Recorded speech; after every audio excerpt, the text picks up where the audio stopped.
It's Monday, June 29th. I'm Rob. I'm Will. And you're watching Political Lunch. Welcome back to your Monday lunch. We start the week with a fresh take on the big story from a few weeks back, the nomination of Sonia Sotomayor to the Supreme Court. Now, after President Obama made his pick, the race was on to find anything that might make for a contentious confirmation hearing.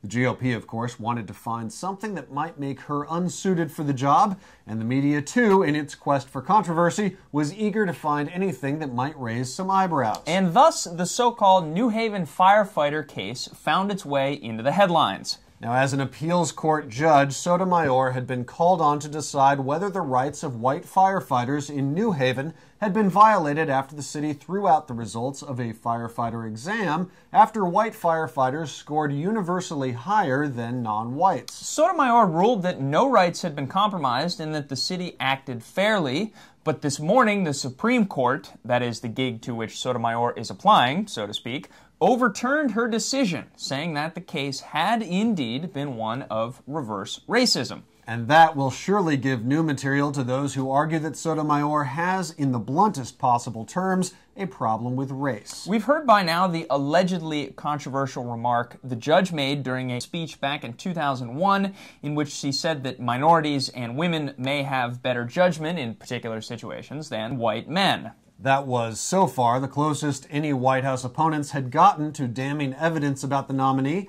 But now that the highest court in the land has implied race-based bias in a previous Sotomayor decision, well, you can bet that the issues of race, ethnicity, and gender will dominate the judge's upcoming confirmation hearing. But here's one important thing to remember. Now, the Supreme Court did not rule on that case uniformly.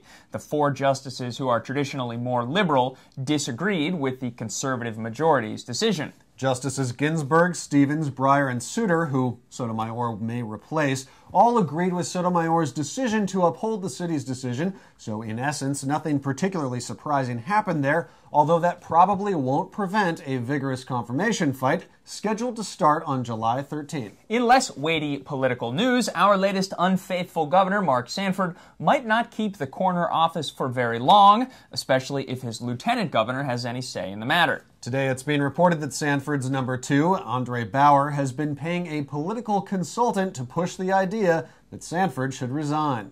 And at least one group is unhappy about that, although for different reasons than you might expect.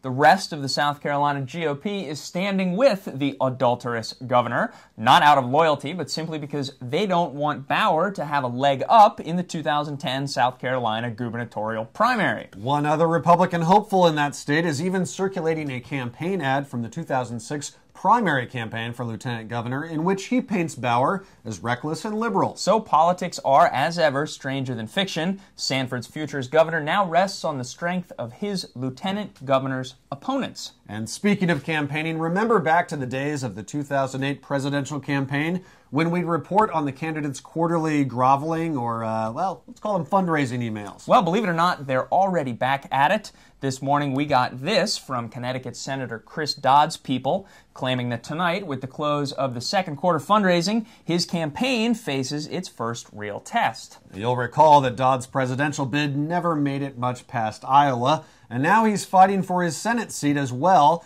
As chairman of the Senate Banking Committee, his opponents will certainly use the mess on Wall Street against him in the upcoming campaign, and as of now, Dodd is seen as one of the most vulnerable candidates in the 2010 Senate election cycle. And finally, one last note from last week.